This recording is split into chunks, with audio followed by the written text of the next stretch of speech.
My name is Garnet Rivers. I am 65 years old and I live in the small town of Stillwater, Oklahoma. I worked as a mechanic at a local agricultural machinery factory for 37 years until I was forced into retirement 3 years ago. The factory made plows, cultivators, and other equipment for farmers across the state. The work was hard but honest. I showed up at 7 every morning, worked until 4, earned a decent wage, and never cheated anyone. My wife Dolores died 8 years ago, and since then I have been living alone in our small house. We met in high school and got married when I was 21 and she was 19. We lived together for 42 years and I never regretted my choice. Dolores worked at the local library, loved to read, and always kept the house tidy. After she died, the house seemed too big and empty, but I got used to it over time. Dolores and I had two daughters, Charlene, who is now 38 and lives here in town with her husband Braxton and their two children, and Ruby, who is 34 and works as a nurse in Tulsa.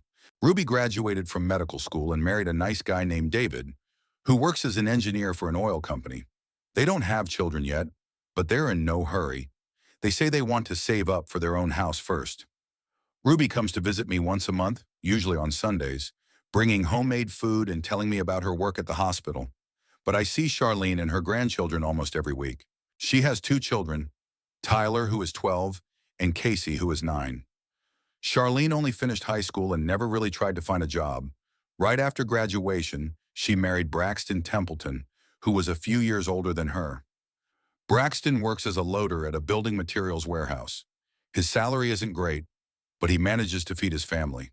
They live in a rented apartment on the other side of town. My house is small but cozy. 2 bedrooms, a living room, a kitchen, and a small basement where I keep my preserves and tools.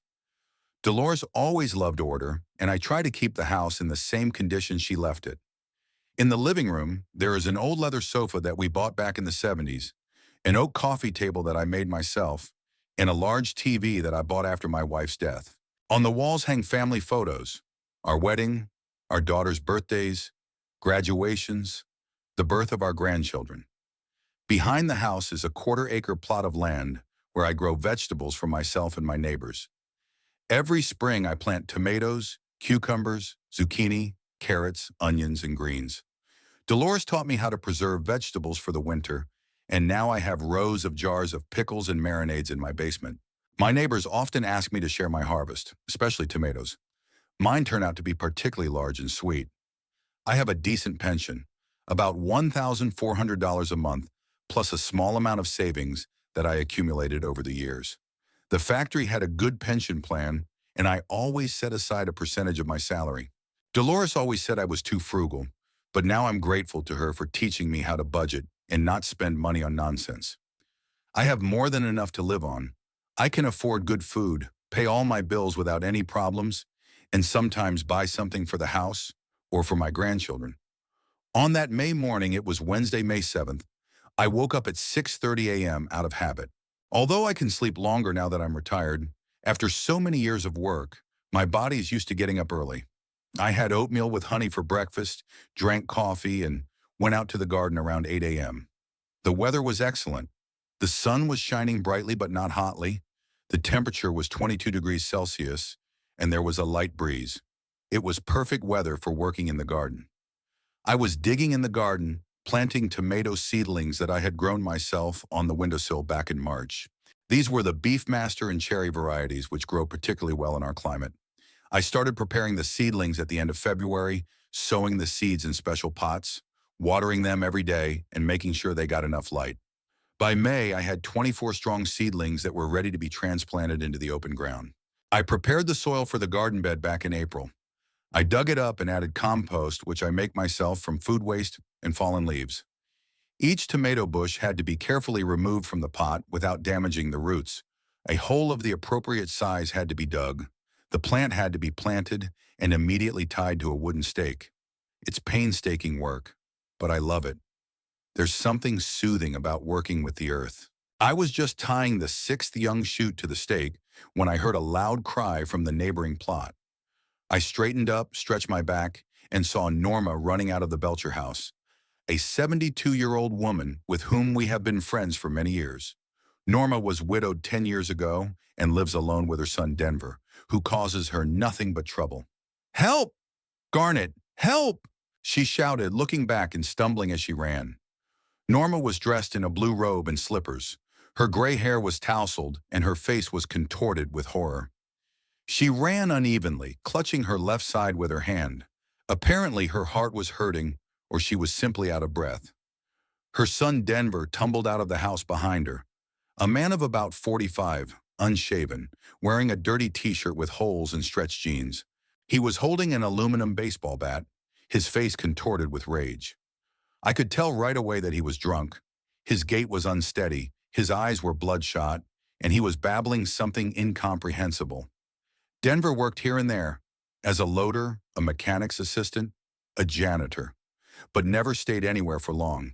He mostly drank away the money his mother earned cleaning offices. "Where's the money, you old hag?" "Ow!" he yelled, waving the bat above his head. "I know you're hiding it. You think I'm stupid?" His voice was hoarse, his words slurred. It was clear that he had been drinking heavily, probably since morning, or maybe even since the night before. Norma tripped over the garden hose and fell onto the grass near the fence separating our properties. The fence was wooden, about 6 feet high, painted white, with the paint peeling in places. Norma was lying on her side, breathing heavily and clutching her chest. Denver was approaching her, and I realized I couldn't delay. I dropped the pot of seedlings I was holding, grabbed the shovel I had just been using to loosen the soil, and headed for the fence. The shovel was heavy with a wooden handle and a steel blade, a reliable tool that I had been using for 15 years. "Hey, Denver!" I shouted, trying to sound firm and loud. "Leave my mother alone." He stopped and slowly turned toward me. His face was swollen, his beard unshaven for a week, his eyes red and angry.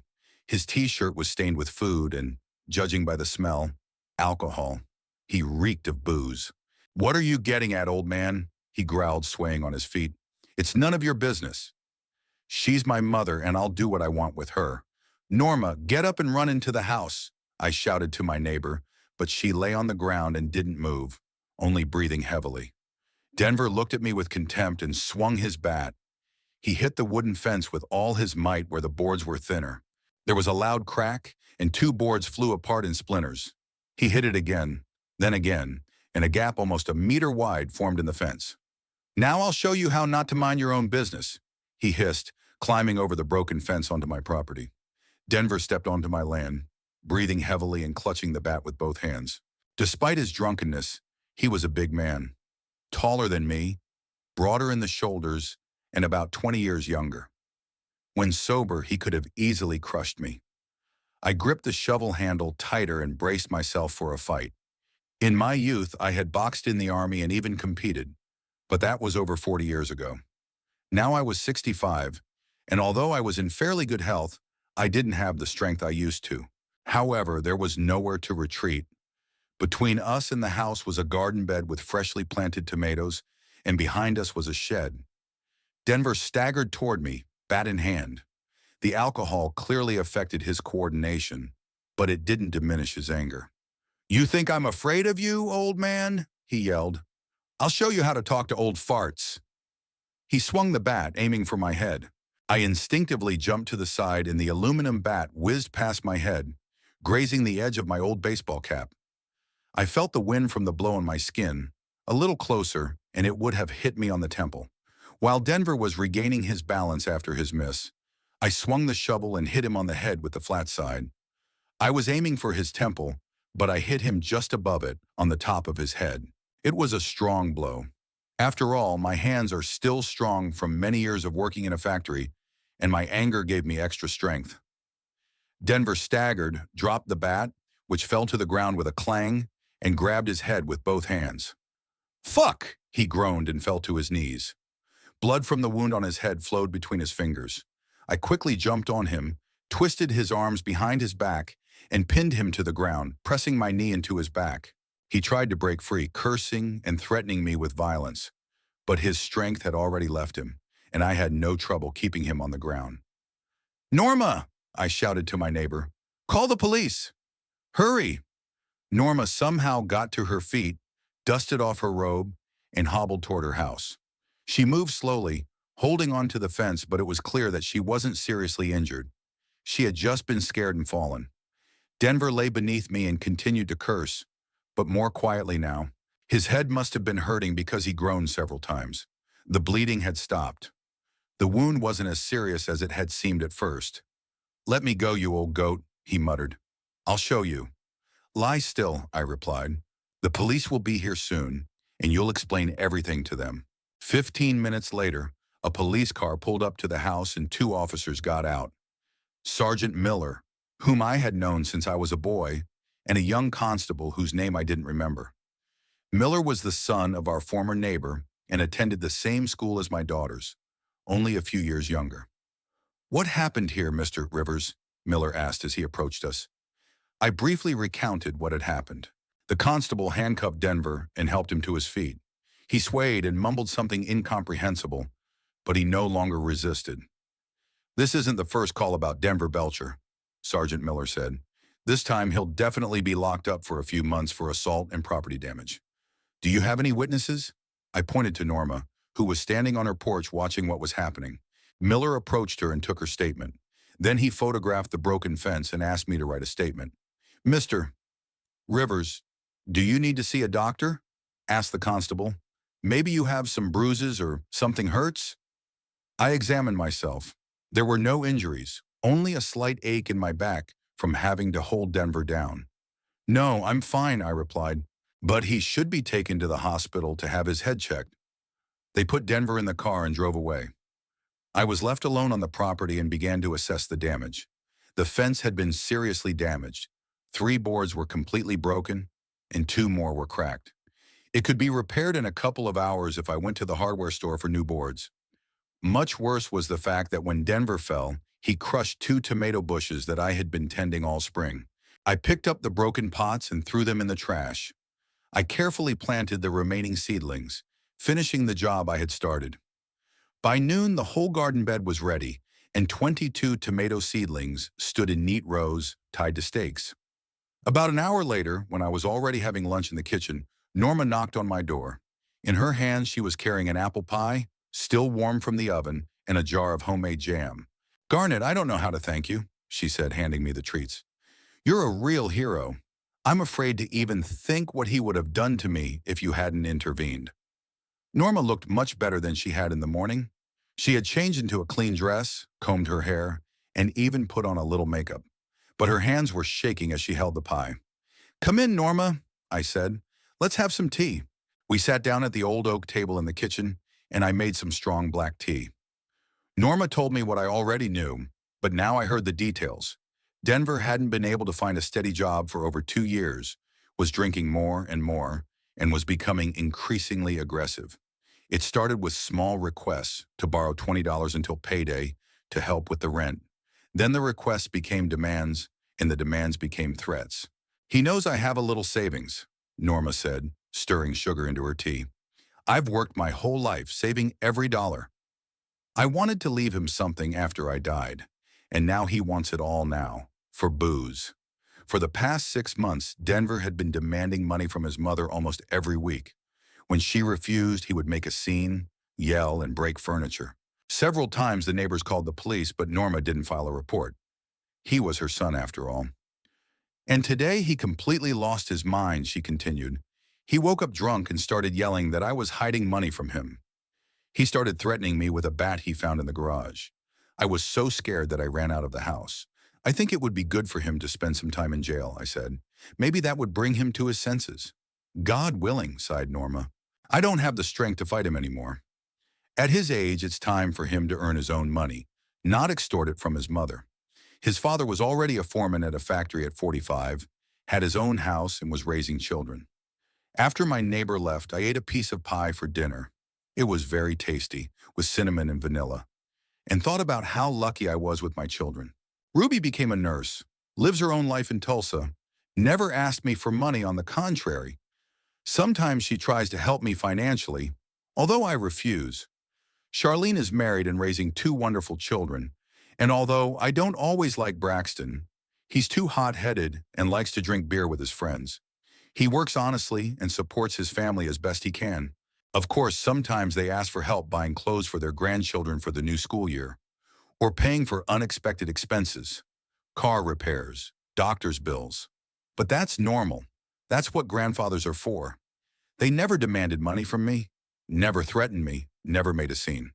They always asked politely and thanked me for my help. In the evening, around 7 o'clock, Charlene's beat-up beige Honda Civic pulled up to the house. The car was old, about 10 years old, with a dent in the rear fender and suspicious noises coming from the engine. But it ran well. My grandchildren, 12-year-old Tyler and 9-year-old Casey, jumped out of the car. Tyler was almost as tall as me, thin with his mother's dark hair and a serious expression on his face. He was a quiet child who loved to read and was interested in baseball. He did well in school, especially in math and science. Casey was the complete opposite of her brother.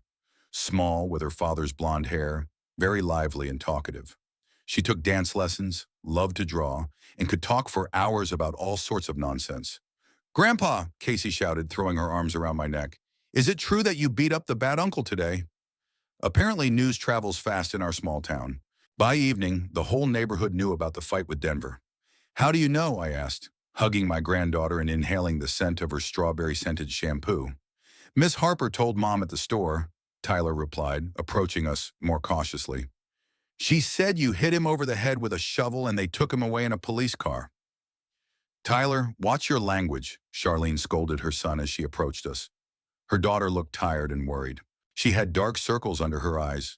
Her hair was carelessly tied back in a ponytail, and she wore no makeup. She was dressed in old jeans and a worn t-shirt. Charlene usually took care of her appearance, even when money was tight. "Dad, can the kids stay with you tonight?" she asked, not looking me in the eye. "I need to discuss something with Braxton." Something important. I looked at my daughter more closely. Something in her voice alarmed me. She was speaking too quickly, nervously fiddling with the strap of her purse. But I didn't ask her in front of the children. "Of course," I replied. "There's always room for them here." Charlene kissed the children goodbye, told them to listen to their grandfather, and said she would pick them up tomorrow morning after breakfast. My grandchildren and I waved to her until the old Honda disappeared around the bend, sputtering exhaust fumes. "Grandpa, what's for dinner?" Casey asked when we got inside. "Mrs. Belcher's apple pie," I replied, "and I'll make you some eggs and bacon." The children were delighted and ran to wash their hands. I took the eggs and bacon out of the refrigerator and turned on the stove. While I was cooking, my grandchildren told me about school and their friends. Tyler was into baseball and dreamed of making the school team next year, but the coach said he needed to train more and build muscle. Casey took dance classes at a local studio and had recently performed in a school concert dressed as a butterfly. "You know, Grandpa," Casey chattered as she ate her eggs, "Mom cried all day today." She thought I couldn't see her, but I did. Tyler looked at his sister reproachfully. "Casey, you don't need to talk about that." "Why not?" the girl asked in surprise. "You're not a stranger." I decided not to ask the children about their parents' problems. Whatever was going on between Charlene and Braxton would be cleared up tomorrow. After dinner, we watched cartoons on TV. Some story about talking animals. Then we played board games that I had bought especially for my grandchildren. Around 9 o'clock in the evening, I put them to bed. Tyler on the fold-out sofa in the living room, and Casey in Ruby's bedroom, where there was a narrow bed. I went to bed late, around 11, but couldn't fall asleep for a long time. I kept thinking about what Charlene and Braxton could have discussed that was so important that they had to take the children away from home, and why my daughter looked so upset. In the morning, I woke up at 6:30 as usual, but the house was unusually quiet until I remembered that my grandchildren had spent the night there. Tyler and Casey were still asleep, and I decided not to wake them up early. I made breakfast for 3, pancakes with maple syrup, which the kids loved, scrambled eggs, and fresh orange juice. When my grandchildren woke up around 8 in the morning, we had a quiet breakfast, and I packed their things. Casey was chattering away as usual, telling me about a dream she had in which she was flying on a rainbow unicorn, while Tyler was focused and silent. I noticed that the boy looked worried and asked several times if his mother was angry with him for something. "Grandpa, why was Mom so sad yesterday?" Casey asked as we drove to their house in my old Ford pickup truck. "I don't know, sweetie," I replied honestly. "She was probably just tired." Charlene's apartment was in an old 2-story house on Elm Street, a 20-minute drive from my house. The house was built in the 1950s and needed some repairs, but the rent was inexpensive. $400 a month for a two-room apartment on the first floor. Charlene and Braxton had a bedroom. The children slept on a pull-out sofa in the living room, and the kitchen was very small but functional. When we pulled up to the house, it was around 9 in the morning. I noticed that Braxton's car, an old red Chevrolet pickup truck, wasn't in the parking lot, but I figured he had already left for work. The workday at the warehouse started at 8 in the morning, so that made sense. The kids jumped out of the car and ran toward the house. I grabbed their backpacks and followed. At the door, I heard loud voices coming from inside the apartment. Someone was yelling, and it was definitely Braxton, so he hadn't gone to work. Tyler froze at the door, hesitating to go in. Casey also stopped, clinging to her brother. I walked over to them and knocked gently on the door. "Charlene," I called. "It's us. We brought the kids." The shouting inside stopped for a few seconds. Then I heard quick footsteps. Charlene opened the door, and I could see right away that she had been crying. Her eyes were red, there were tear tracks on her cheeks, and her hair was tousled. She was wearing the same old robe she had on last night. "Dad," she said quietly, "maybe you should take the kids back." Braxton and I haven't finished talking yet, but Braxton was already behind her. He was shirtless, wearing only jeans, unshaven, his hair tousled. He smelled of beer and cigarettes. His face was angry, his fists clenched. "What the hell brought them here?" he barked at me. "I told you to let them stay with you." "Braxton, don't yell in front of the kids," Charlene asked, but her voice was shaking. "I'll yell when I want to," he yelled. "This is my house and I'm the boss here." I took my grandchildren by the hands and gently moved them away from the door. "Kids, go to the car," I said calmly. "Wait for me there." Tyler nodded and pulled his sister toward the pickup truck. Casey looked back, not understanding what was going on, but obediently followed her brother. When they were far enough away, I entered the apartment. Inside, it was a mess. Shards of a broken plate lay on the floor, a chair was overturned, an empty beer can stood on the kitchen table. The windows were closed, the air was stuffy, and it smelled of tobacco and alcohol. "What's going on here?" I asked. "Can't you see?" Braxton yelled, pointing at Charlene. "This idiot spent the money I left for groceries. She just took $150 and spent it on nonsense." "I bought the kids' clothes for the summer," Charlene said quietly. "Casey's sandals are falling apart, and Tyler's shorts are too small." The kids," Braxton mimicked her. "And what do we have to eat?" "The fridge is empty, we have no money, and you're spending it on rags." He grabbed an empty beer can from the table and threw it at the wall. The can bounced off and rolled across the floor with a metallic clang. "Braxton, calm down," I said, trying to keep my voice steady. "We can discuss everything calmly." "Shut up," he barked at me. "This is family business, none of your damn business."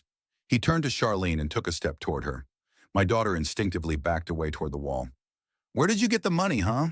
Braxton continued to shout. "I told you, it's for food." "For food, do you understand?" "The children have outgrown their old clothes," Charlene repeated, and I heard the desperation in her voice. "What was I supposed to do?" "They couldn't go to school in torn sandals." "They could," he yelled. "I wore shoes with holes in them when I was a kid, and it was fine. You're a spoiled princess, used to having daddy buy you everything." I felt anger boiling up inside me, but I tried to hold back. I couldn't yell and scream in front of the children, even if they were sitting in the car. "Braxton," I said as calmly as possible, "if you need money for groceries, I can help." There's no need to argue about it. "No need?" He turned to me and I saw real anger in his eyes. "Who asked you? I can feed my family myself. I don't need your handouts." "Then why are you yelling at your wife for buying the kids the things they need?" I couldn't hold back. That was a mistake. Braxton went completely berserk. "Because she's a stupid cow," he yelled. "A stupid cow who can't count money. She thinks I load sacks of dollars at the factory." He grabbed another beer can from the table and threw it into the kitchen sink. The can hit the faucet and bounced off, splashing beer all over the sink. "Braxton, stop it," Charlene asked, but her voice was even quieter now. "Stop it?" he mimicked. "And you stop spending my money on nonsense. Stop thinking you're the queen here." He moved very close to her, looming over her. Charlene pressed her back against the wall and lowered her eyes. How many times have I told you? Every dollar counts. Braxton continued to yell. And what are you doing? Going to the store and buying all kinds of junk. It's not junk, Charlene said softly. It's clothes for our children. Ours? Braxton laughed maliciously. Maybe then you'll find a job and buy them clothes with your own money? I am looking for a job, his daughter replied, but no one will hire me yet. Looking, he snorted. Sitting at home on the couch, watching TV. That's how you're looking. And I'm slaving away in the warehouse to feed you. I could see that Charlene was about to cry again. She stood against the wall, curled up in a ball, and said nothing. Braxton enjoyed his superiority as he loomed over her. And anyway, he continued, I've had enough of this shit. Enough of your tears and complaints. Either you start living like a human being, or... He didn't finish, but raised his hand. I knew what was about to happen and took a step forward. Braxton, I said firmly, calm down. But he wasn't listening anymore. He swung his arm and slapped Charlene hard across the face, knocking her head against the wall. The sound of the blow echoed through the room. My daughter clutched her cheek, tears streaming from her eyes. A red handprint appeared on her white skin.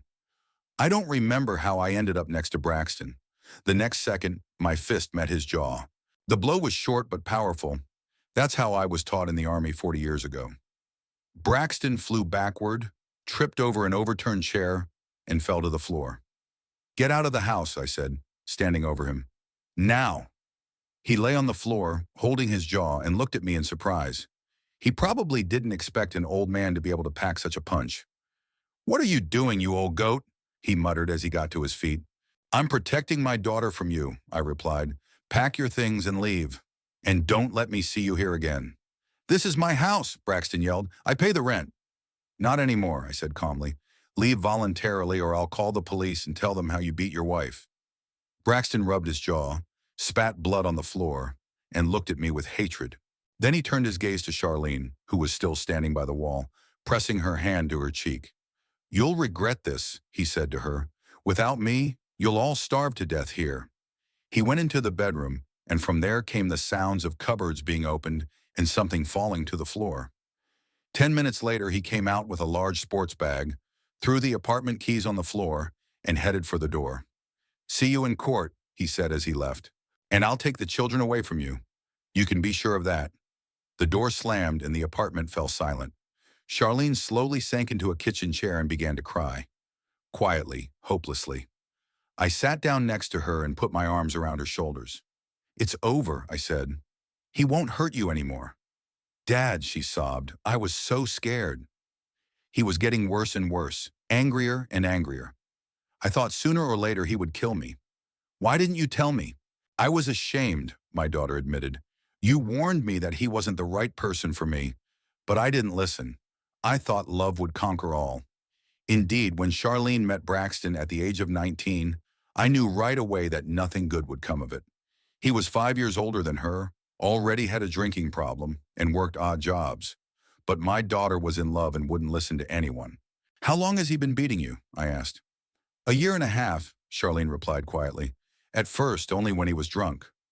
Then he started doing it when he was sober. He said I was driving him crazy, that I was a bad wife. I felt the rage rising in me again. If Braxton were here now, I would kill him. Charlene, I said, you have to file for divorce. Right away. I know, she nodded. I've already decided. I'll go to a lawyer tomorrow. I'll help you, I promised. With a lawyer, with money, with the kids. Don't worry, we'll take care of everything. We tidied up the apartment, swept up the broken glass, put the chair back in its place, threw away the empty beer cans. Then I went to the car to get my grandchildren. Where's Daddy? Tyler asked when we entered the house. Daddy's gone, Charlene replied, trying to sound calm. He's going to live separately. Forever? Casey asked. Yes, sweetie. Forever. The children listened in silence. Tyler nodded as if he had been expecting the news, while Casey frowned, thinking about what she had heard. Are we going to live here? The girl asked. For now, yes, her mother replied. We'll see. I spent a couple more hours with them, helping Charlene make a list of things that needed to be decided in the coming days. Divorce, alimony, work. When the children sat down to watch cartoons, my daughter and I talked about money. Dad, I don't want to be a burden to you, Charlene said. You're not a burden, I replied. You're my daughter, and they're my grandchildren. For now, I'll help with the rent and groceries, and you'll find a job. Thank you, she whispered and started crying again. I got home in the middle of the day, but I couldn't settle down. I kept thinking about what had happened and was angry at myself. Why hadn't I noticed earlier that Braxton might be beating his wife? Were there signs that I didn't notice? In the evening, around 7, I went to the road home, a small diner on Main Street where I usually met my best friend, Coder Minton. We had been friends since school, served in the Army together, and then worked at the same factory. He as a mechanic, I as a mechanic. Coder retired the same year I did, and now we met 2 or 3 times a week to have dinner and discuss the news. Coder was already sitting in our usual corner, having ordered coffee and a slice of apple pie. He was 2 years older than me, short, stocky, with a gray beard and kind brown eyes. His wife had died before mine, and he had no children, so he lived all alone in a small house on the outskirts of town. Garnet, he said when I sat down at the table, you look like you've been run over by a train. What happened? I ordered coffee and a hamburger and told my friend everything that had happened that morning. Coder listened silently, only occasionally shaking his head. Son of a bitch, he said when I finished. Too bad you didn't break his jaw. I think so too, I admitted. He beat my daughter for 1.5 years and I didn't even know. How could you have known? Coder objected. She kept it a secret. These women always think that a man will change, that love will fix him. We had dinner and discussed what would happen next. Coder offered his help. He knew a lawyer named Stephen Clark who specialized in divorce cases. Clark is a smart guy, Coder said. He'll help you get everything in order so that bastard can't take the kids away from you. Do you think he'll try? I asked. Definitely, my friend nodded. Guys like that always seek revenge. He'll demand custody despite his ex-wife. We agreed that Coder would call Clark tomorrow and set up a meeting. Then I told him about yesterday's fight with Denver Belcher, and Coder laughed. You're a real warrior, Garnet, he said. You took down 2 guys in 2 days. At our age, that's quite an achievement. I returned home around 9 in the evening, feeling exhausted. It had been a difficult day, but the right decisions had been made. Charlene was finally free from her tyrant, and her children would no longer have to watch their father beat their mother. Now the main thing was to help her daughter get back on her feet and start a new life. Lawyer Stephen Clark turned out to be a sensible man in his 50s, with gray temples and a calm voice. Coder was right in his recommendation. Clark took on Charlene's case and promised to get the divorce done quickly and without unnecessary complications. His fee was $1,500, which I paid without hesitation. Mr. Rivers, Clark said during our first meeting, your son-in-law has no real grounds for demanding custody of the children. His unstable job, alcohol problems, and incidents of domestic violence all work against him. But he may try to complicate the process out of revenge. That's exactly what happened. Braxton hired a cheap lawyer and demanded joint custody, claiming that Charlene was incapable of providing for the children without his help. He even filed a counterclaim, accusing his wife of turning the children against him and spending the family's money on unnecessary purchases. But Clark worked professionally. He gathered testimony from neighbors who had heard shouting and arguments coming from Charlene's apartment, obtained a doctor's note about the bruises that his daughter had hidden under makeup, and presented the court with a complete picture of what was happening in the family. Braxton failed to appear at several hearings because he was drunk, and once caused a scene right in the courtroom. The divorce was finalized 2 months later, in early August. Charlene was granted full custody of the children, and Braxton was given the right to see them on weekends under my supervision. The court awarded child support of $300 a month, but I knew right away that my daughter would hardly ever see that money. After the divorce, Braxton drank himself into oblivion, lost his job at the warehouse, and scraped by on odd jobs. All this time, I supported Charlene and my grandchildren entirely on my own. The rent for the apartment was $400 a month, utilities were about $150, and groceries were $300 to $400 a month. Plus, there were clothes for the children, school supplies, and medical expenses. In total, it came to about $1,000 a month, but that wasn't critical for my budget. My pension was $1,400 a month, plus I had savings. about $30,000 in my bank account. I had been saving this money my whole life for a rainy day, and now that day had come. Dolores always said that money should work for the family, not sit dead in the bank. The first month after the divorce, Charlene was depressed and confused. She hardly left the house, cried a lot, and often sat by the window staring into space. I understood that she needed time to recover from everything she had been through. Divorce, even from a husband like Braxton, is stressful.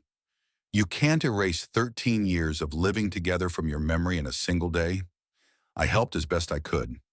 Every morning, I took my grandchildren to school in my pickup truck, and in the afternoon, I picked them up and took them home. I bought them new backpacks, notebooks, pencils, everything they needed for the new school year. Tyler started 7th grade and Casey started 4th grade. Both were good students, and their teacher's only complaint was that Tyler was sometimes distracted in class. The boy is upset about his parents' divorce, his homeroom teacher, Mrs. Davis, explained to me. It's a normal reaction. The main thing is to provide stability at home. I provided stability. Every weekend, my grandchildren stayed with me, and we went to the movies, went fishing, and played baseball in the yard.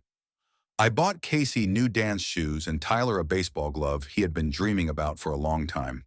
The children gradually returned to normal, getting used to their new life without their father. Charlene, however, was recovering more slowly. She was really depressed for the first few weeks, but by the end of August, her mood had improved. She started spending more time in front of the mirror, paying attention to her appearance, and even made an appointment with a hairdresser. "Dad," she said to me one day in early September, "I want to find a job, but first I need to get myself in order. I've really let myself go over the years. It was a sensible decision. Indeed, the years of living with Braxton had left their mark on my daughter.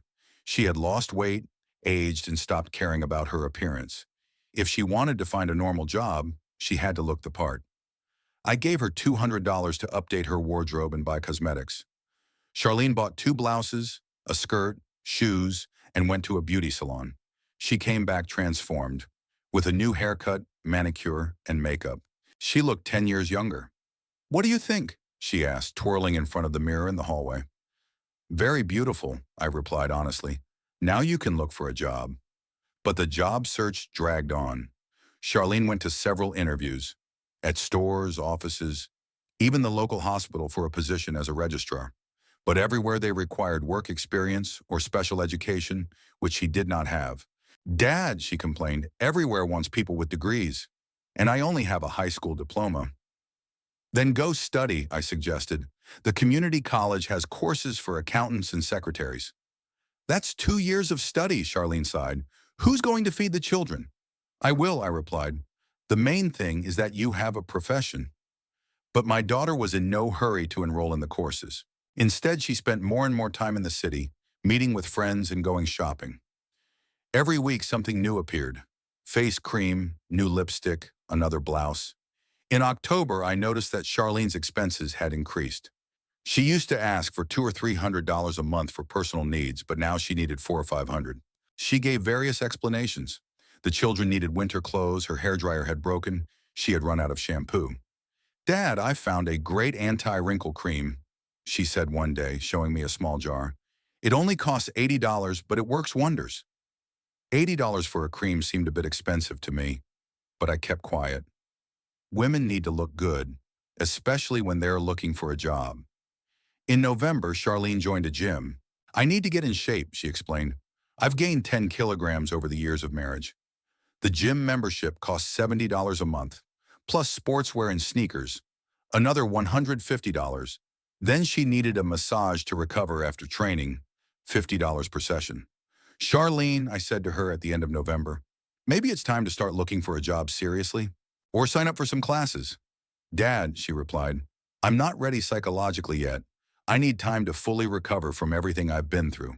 Divorce is a serious trauma." She meant it sincerely, and I couldn't disagree with her. Indeed, 13 years of living with a tyrant do not pass without a trace. But I was beginning to worry about how easily my daughter was spending my money. In December, the situation worsened. Charlene met a group of women at the gym who regularly met at a cafe after their workouts. These meetings also cost money: coffee, desserts, sometimes lunches. Plus, my daughter started going to the beauty salon more often. Manicures, pedicures, styling. Dad, I need to maintain my social connections, she explained. Maybe through these women I'll find a job. One of them works at a bank, another at an insurance company. It sounded logical, but my daughter never found a job through her new acquaintances. Instead, her expenses continued to grow. By Christmas, Charlene was spending about $700 a month on personal needs, not counting rent, utilities, and groceries. Maybe you should try working as a salesperson, I suggested in January. No experience is required and the salary is small, but it's something. Dad, Charlene sighed, I can't work for minimum wage. You can't support two children on $700 a month. But it's better than earning nothing at all, I argued. Why should I work for pennies when you can help? She asked in surprise. I'd rather find something decent. That answer alarmed me. There was a tone in my daughter's voice that I didn't like. She spoke as if my help was something to be taken for granted, rather than temporary support in a difficult situation. In February, Charlene went to her first job interview in 6 months, at a local real estate company. But a day later, it became clear that the job wasn't right for her. Instead, that same month, she signed up for a course of skin rejuvenation treatments with a cosmetologist. 12 sessions at $80 each. I'm 38 years old, my daughter explained. If I want to find a good job, I have to look young and attractive. By spring, I realized that something was wrong. In the 8 months since the divorce, I had spent about $9,000 on Charlene and my grandchildren.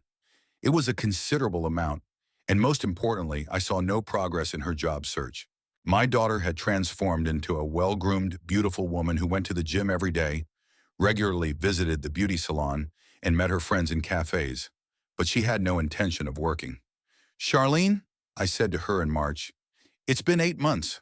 Maybe it's time to take any job and then look for something better. Dad, she replied in a tone that sounded irritated, I can't just work anywhere. I have children and a reputation. I'll find something suitable. I just need a little more time. How much time? I asked bluntly. I don't know, my daughter shrugged, until I find it. That same evening, I met with Coder at our usual diner and told him about my doubts. Garnet, my friend said, I think your daughter is too comfortable. Why should she work when her dad pays for everything? But she is looking for a job, I objected. She goes to interviews. She goes just for show, Coder shook his head. A real mother of two children would go to work as a saleswoman, a waitress, a cleaner, anything to avoid living off her father. My friend's words hurt me because deep down I thought the same thing, but admitting it to myself was painful. It turned out that my daughter was taking advantage of my kindness and had no intention of becoming independent. What should I do? I asked. Give her an ultimatum, Coder replied. Give her a month to find a job, any job. And if she doesn't find one, stop financial support. What about the children? I asked. What are they guilty of? The children won't go missing, my friend said confidently. When their mother realizes that the free ride is over, she'll quickly find a way to feed them. I drove home deep in thought. On the one hand, Coder was right. Charlene had become too relaxed over the past few months. On the other hand, she was still my daughter, and my grandchildren were my flesh and blood. How could I leave them without help? But the numbers spoke for themselves. In the 8 months since her divorce, my daughter hadn't earned a dollar, but she had spent almost $9,000 of my dollars, and she was spending more and more. If in August she needed $1,000 a month, now she needed $1,500. My savings were dwindling. Of the $30,000, just over $20,000 remained. At this rate, in a year I would have to go into debt or sell the house. That evening, I sat in Dolores's chair for a long time and thought about what my wife would have done in this situation. Dolores was a wise woman. She would have found the right solution. She would probably have talked to our daughter frankly, without beating around the bush, and explained to her that help should be temporary, not permanent. But I wasn't ready for that conversation yet. I still hoped that Charlene would understand and find a job on her own. Maybe she really did need a little more time. The next 3 months followed the same pattern. Charlene continued to live off my money, showing little enthusiasm in her search for work. Sometimes she mentioned that she had called some company or sent out a resume, but it rarely led to actual interviews. On the other hand, her expenses grew steadily. In April, my daughter signed up for makeup classes, $120 for 8 sessions.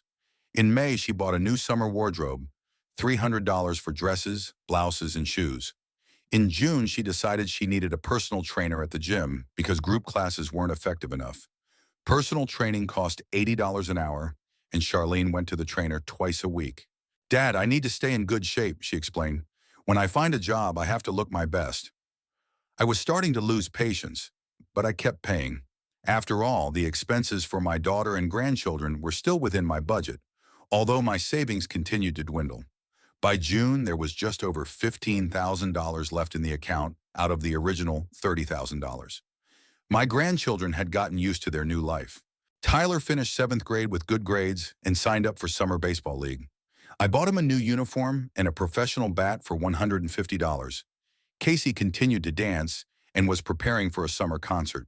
She needed a special costume for $80 and new dance shoes. The children were happy. They got everything they wanted without asking too many questions about where the money came from. For them, their grandfather was an inexhaustible source of good things. He bought them toys, sweets, clothes, paid for clubs and entertainment. They got used to this life and considered it normal. But what bothered me most was Charlene's behavior. In the years since the divorce, she had changed dramatically. From a frightened, tormented woman, she had turned into a confident lady who went to the gym every day, met with friends in cafes, and spent money on all kinds of pleasures. She clearly enjoyed her new life and had no intention of changing anything. I like who I've become, she confessed to me at the end of May. For the first time in many years, I feel truly free and happy. I understood her feelings, but I was concerned that this freedom and happiness were being paid for out of my pocket. My daughter took my help for granted, never thanked me, and never asked about my financial situation. In June, something happened that finally opened my eyes. I arrived as usual to pick up my grandchildren for the weekend and saw an unfamiliar car parked near Charlene's house. A bright red Ford pickup truck, obviously new, with shiny chrome details and leather seats. "Whose car is that?" I asked Tyler, who ran out to meet me. "Mom's," the boy replied proudly. "She bought it yesterday."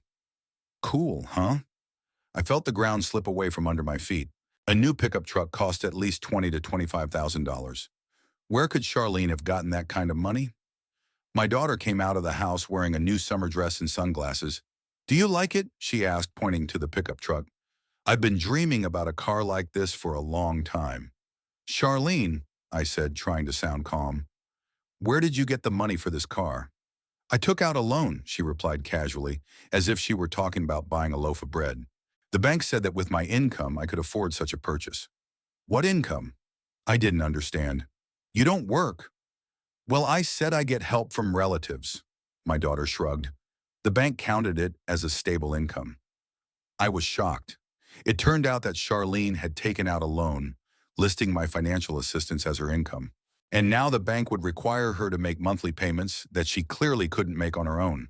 "How much does she have to pay per month?" I asked. $450, Charlene replied. "But that's not a problem, right, Dad?" I realized that she expected me to agree to pay for this loan too. It was natural for her. If Grandpa helps with rent and groceries, he'll help with the car too. "Charlene, I need to talk to you," I said. "Kids, go inside." The grandchildren ran off to play in the yard, and we were left alone by the brand new pickup truck. "Do you realize what you're doing?" I asked my daughter. "You took out a loan for a car you can't afford." "Why can't I?" Charlene asked, surprised. "I need a reliable car to drive to job interviews. My old Honda is falling apart." "A car for $5,000 to $7,000 would be fine for looking for a job," I argued, "but you bought a pickup truck for $25,000. "Dad," my daughter said in a tone you use to explain something to a child, "cheap cars break down all the time. I have children. I need safety and reliability." "And who's going to pay the loan?" I asked bluntly. Charlene looked at me in surprise, as if I had asked a stupid question. "Well, you're helping for now," she said, "and when I find a job, I'll pay for it myself." "What if you don't find a job in the next few months?" "I will," my daughter replied confidently. "Sooner or later, I will." I realized that the conversation was going nowhere. Charlene saw no problem in taking out a loan for money she didn't have. She was absolutely sure that I would continue to support her. "Dad," she continued, "if you're worried about money, you don't have to buy me clothes and cosmetics anymore. You can just pay for the essentials, rent, utilities, and the car loan. At that point, I was completely speechless. Not only had my daughter spent $25,000 without my knowledge, but she was also dictating to me what I should and shouldn't pay for. Charlene, I said, I've been supporting you and the kids for over a year.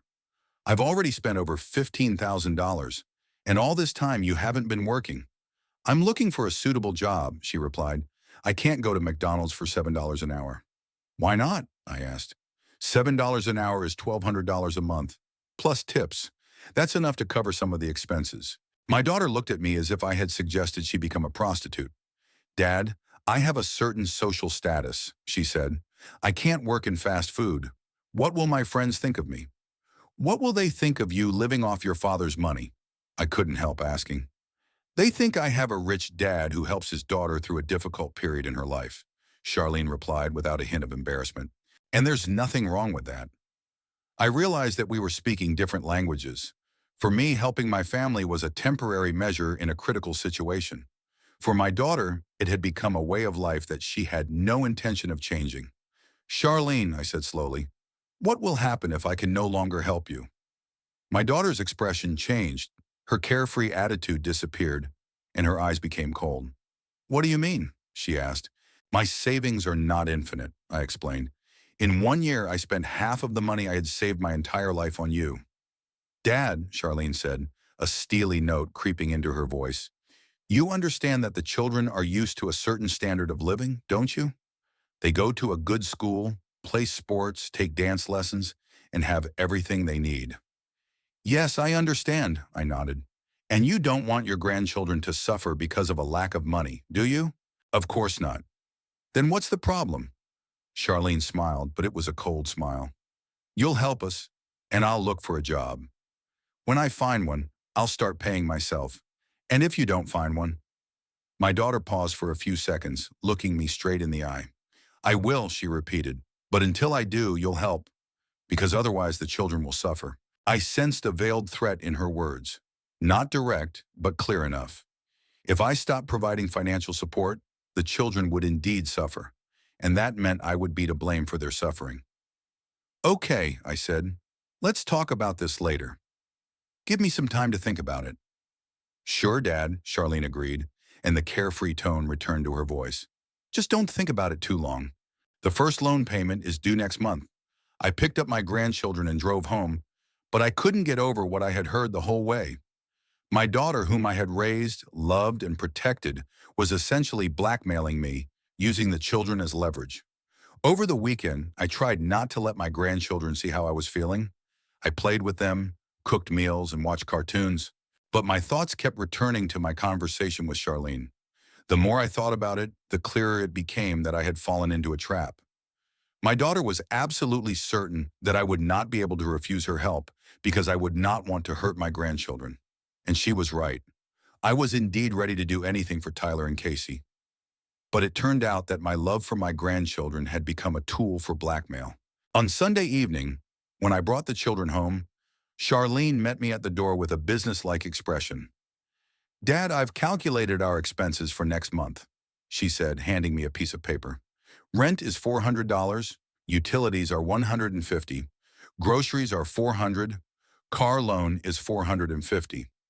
That's a total of $1,400. I took the sheet and looked at the neatly written numbers. My daughter had drawn up a real budget, as if she were planning family expenses. Only the money in this budget was mine. Plus unexpected expenses, Charlene continued. Clothes for the kids, school supplies, medical expenses.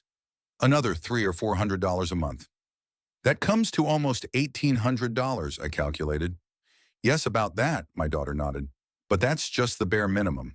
I've already given up my personal trainer and makeup classes. What a sacrifice, I thought. She gave up a personal trainer that cost more than $600 a month. Charlene, I said, I need to think about it. What do you need to think about? She asked, surprised. The children need to eat, live in normal conditions, and drive to school in a reliable car. These are basic needs. Basic needs can be met with less money, I objected. My daughter's face hardened. Dad, she said slowly, if you want to continue seeing your grandchildren, you have to pay our expenses, including the car loan.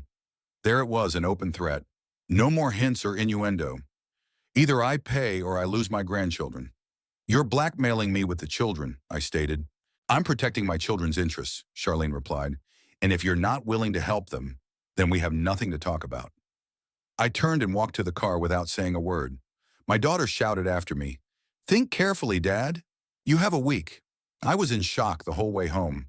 In a year, my daughter had become a completely different person. From a grateful woman who asked for help in a difficult situation, she had become a brazen egoist who considered my money to be hers by right. At home, I sat in my chair for a long time, trying to understand where I had gone wrong. When did this transformation begin? Maybe I was too generous or too soft? Did I give her money without any conditions or demands? On Tuesday evening, I met with Coder at our usual diner and told him about my conversation with Charlene. My friend listened silently, only occasionally shaking his head. "Your daughter has finally become insolent," he said when I finished. "She bought a car for $25,000 and still demands that you pay for it.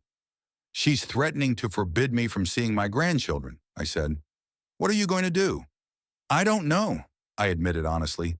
"On the one hand, I understand that she's blackmailing me. On the other hand, I can't abandon my grandchildren." Coder took a sip of coffee and looked at me seriously.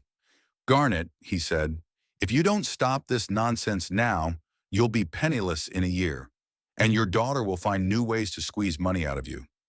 "But the children won't disappear," my friend interrupted me. "When their mother realizes that the free ride is over, she'll quickly find a job and start feeding them herself." "What if she doesn't?" "She will," Coder said confidently. "A mother's instinct is stronger than laziness. But as long as you feed her, she'll be a burden on you." I knew my friend was right, but it was incredibly difficult to make such a decision.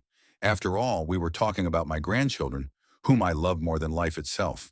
"What if she really forbids me to see them?" I asked. "Then you'll go to court," Coder replied.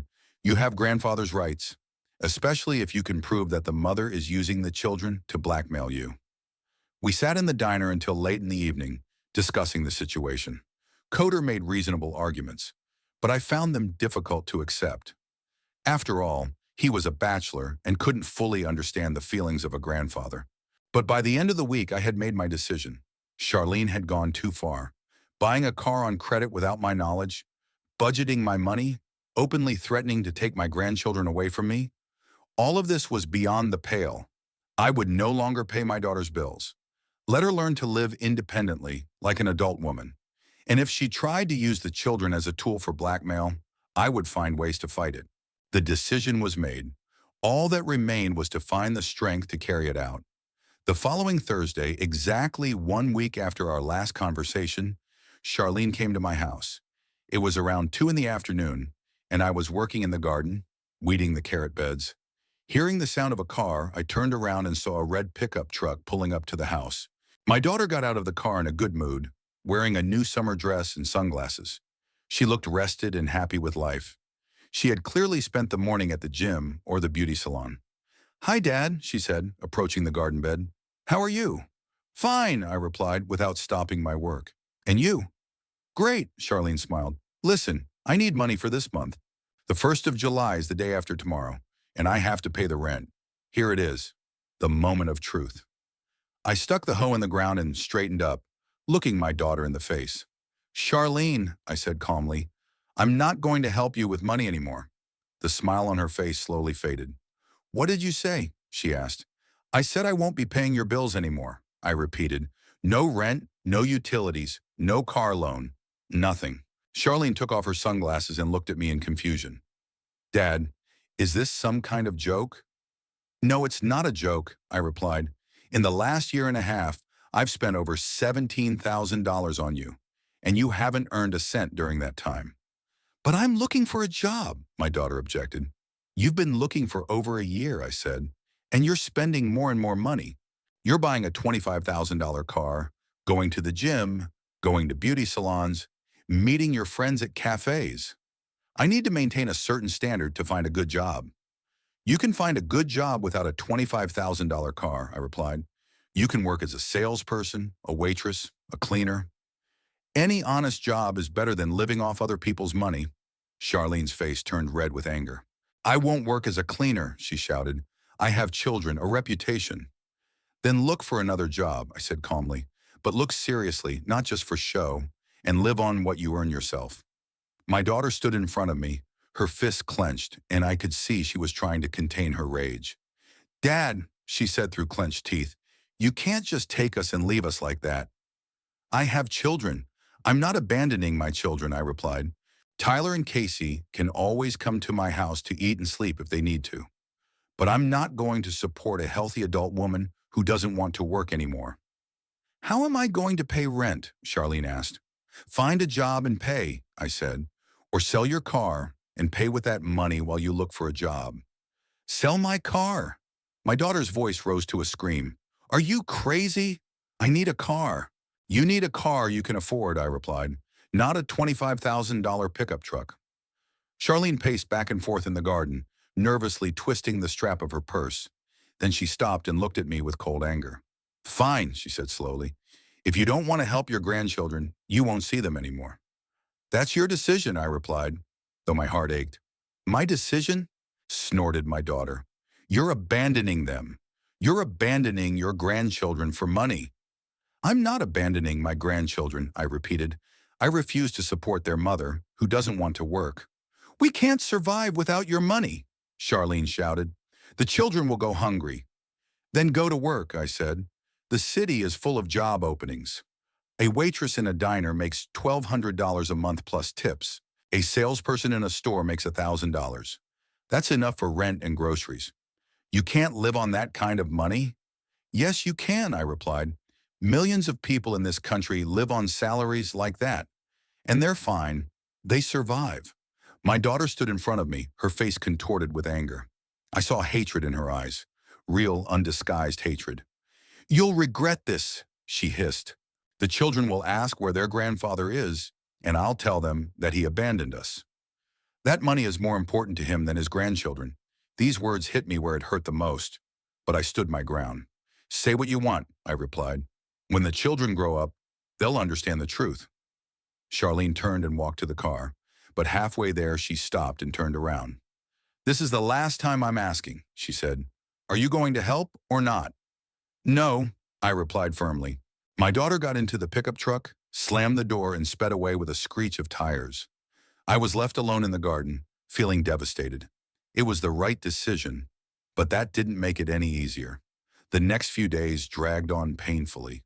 I kept thinking about my grandchildren, imagining them asking about their grandfather and Charlene, telling them what a bad person I was. Several times I was tempted to call my daughter, but I held back. Coder was right. If I gave in now, Charlene would realize she could manipulate me as much as she wanted. On Sunday evening, I met a friend at a diner and told him about my conversation with my daughter. You did the right thing, Coder approved. It's tough, but it's right. Now the main thing is not to give up. What if she really won't let me see the kids, or I asked. Then we'll go to a lawyer, my friend replied. Grandfathers have rights, especially if their daughter is using the children to blackmail them. But I hoped it wouldn't come to court. Somewhere deep down, I believed that Charlene would come to her senses, find a job, and everything would work out. A week passed. On Tuesday morning, I was watering the flowers on the porch when I saw a familiar red pickup truck slowly approaching the house. The car stopped, but Charlene didn't get out for a long time. Finally, the door opened, and I saw my daughter. She looked completely different. Her hair was unstyled, she wore no makeup, and she was dressed in old jeans and a wrinkled t-shirt. But the most important thing was the expression on her face. Instead of her usual confidence, I saw confusion and despair. Dad, she said, approaching the porch, can we talk? Sure, I replied, continuing to water the flowers. Charlene sat down on the porch steps and wrapped her arms around her knees. I need your help, she said quietly. What kind of help? Money, my daughter admitted. I don't have any money for groceries. The kids have been eating nothing but pasta for 2 days. I put down the watering can and looked at Charlene closely. She really did look bad. She had lost weight, had dark circles under her eyes, and her hands were shaking. What about work? I asked. I haven't found one yet, she replied, but I'm actively looking, I swear. I had 2 interviews yesterday, and one place requires experience as a cashier, the other requires night shifts. Who will stay with the children at night? I sat down next to my daughter on the steps. Charlene, what happened this week? She paused, staring at the ground. I couldn't pay the rent on Monday, she admitted. The landlord gave me until the end of the week. If I don't pay, he'll evict me. What about the car? The first loan payment is also overdue. The bank calls every day threatening to take the car away. That's what buying a car for $25,000 has led to. Charlene had driven herself into a financial trap from which there was no easy way out. What do the kids say? I asked. They ask why Grandpa doesn't come anymore, Charlene replied quietly. Tyler suspects that we've had a falling out, and Casey cries and wants to visit you. My heart ached. I imagined my granddaughter crying, not understanding why her grandfather had disappeared from her life. Where are the children now? I asked. At home, my daughter replied. I told them I was going to the store to buy groceries. Go get them and bring them here, I said. I'll feed them properly. Charlene's face lit up with hope. Thank you, Dad. I knew you wouldn't abandon your grandchildren. I will never abandon my grandchildren, I confirmed. But that doesn't mean I'm going to support you. My daughter's expression changed. So you will help after all? I'll feed the children, I replied. If they're hungry, they can always come to me to eat. But I won't give you any money. Dad, but how will I pay the rent? Find a job, I said. Any job. But I don't have time to look, Charlotte exclaimed. We have to pay the rent urgently or they'll evict us. Then sell something, I suggested. Jewelry, clothes, appliances. That's pennies, my daughter dismissed. Pennies are better than nothing. Charlene sat for a few more minutes, trying to find arguments that would make me change my mind. But I was adamant. Okay, she said finally. I'll go get the kids. Half an hour later, the red pickup truck returned. Tyler and Casey jumped out of the car, and I saw how much they had changed in a week. Tyler had become serious and quiet, and Casey looked sad and confused. Grandpa, the girl cried and threw herself into my arms. I missed you so much. I missed you too, sweetheart, I replied, hugging my granddaughter. Tyler approached more slowly and hugged me around the waist. Grandpa, he asked quietly, are you mad at us? No, son, I replied. I'm never mad at you. Then why did you take so long to come? I looked at Charlene, who was standing next to the car listening to our conversation. I had things to do, I said evasively. But now we're together again. I took the children into the house and started making dinner. In the refrigerator, there were cutlets I had prepared the day before, potatoes and fresh vegetables. The children ate so eagerly that it became clear that they had not been fed well at home. Grandpa, Casey said, eating her second cutlet, can I stay with you? I like your food. Of course you can, I replied. Come whenever you want. After lunch, the children played in the yard while Charlene and I sat in the kitchen and continued our conversation. Dad, my daughter said, I've applied for unemployment benefits. But they won't pay out for another month, and it's only $200 a week.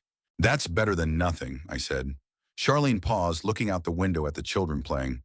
I realize I was wrong, she said finally.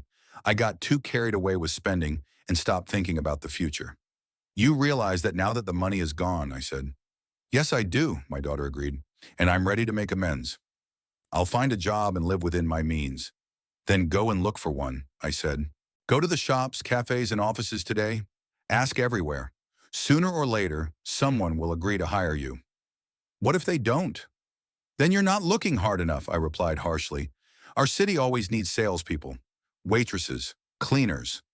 But I told you I can't work as a cleaner. You can, I objected. You just don't want to. And now you have no choice. Charlene sat silently, and I could see she was trying to find another way out. But there wasn't one. It was either work or poverty. Okay, she said finally. I'll go look for a job tomorrow. Any job, not tomorrow, today, I corrected her. Right now. But it's already evening. Cafes and restaurants are open in the evening. Go there and ask. My daughter realized that I wasn't going to back down. She said goodbye to the children and left to look for a job. My grandchildren stayed with me for the night. In the evening, while we were watching cartoons, Tyler asked, Grandpa, Mom says we don't have any money. Is that true? Yes, I replied honestly. Mom doesn't have a job right now, so we don't have much money. Why isn't she working? She's looking for a suitable job, I said. She'll find one soon. Are we going to starve? Casey asked fearfully. No, I assured the children. If there's nothing to eat at home, come to my place. I'll always feed you. The next morning, Charlene came to pick up the children for school. She looked even worse than yesterday. It was obvious she hadn't slept well. "How's the job search going?" I asked. "I went to 4 places," my daughter replied. "Everywhere they say they'll think about it and call me back." "Then keep looking." "Dad," Charlene said pleadingly, "give me enough money to pay the rent. I promise I'll find a job and pay you back." I looked at my daughter for a long time. Standing before me was a tired, frightened woman who had finally understood what real problems were. But she couldn't give up. "No," I replied. "Figure it out yourself. Sell your car, your things, borrow from your friends. But you have to work yourself." Charlene began to cry quietly, hopelessly. "What am I supposed to do?" she asked through her tears. "What all normal people do," I replied. "Work to feed your children." My daughter wiped her tears and nodded. "Okay," she said. "I'll find a job." Any job. She took the children to school, and I stayed home with a heavy heart, but with the firm conviction that I was doing the right thing. Charlene had to learn to live on her own, and the sooner that happened, the better for everyone.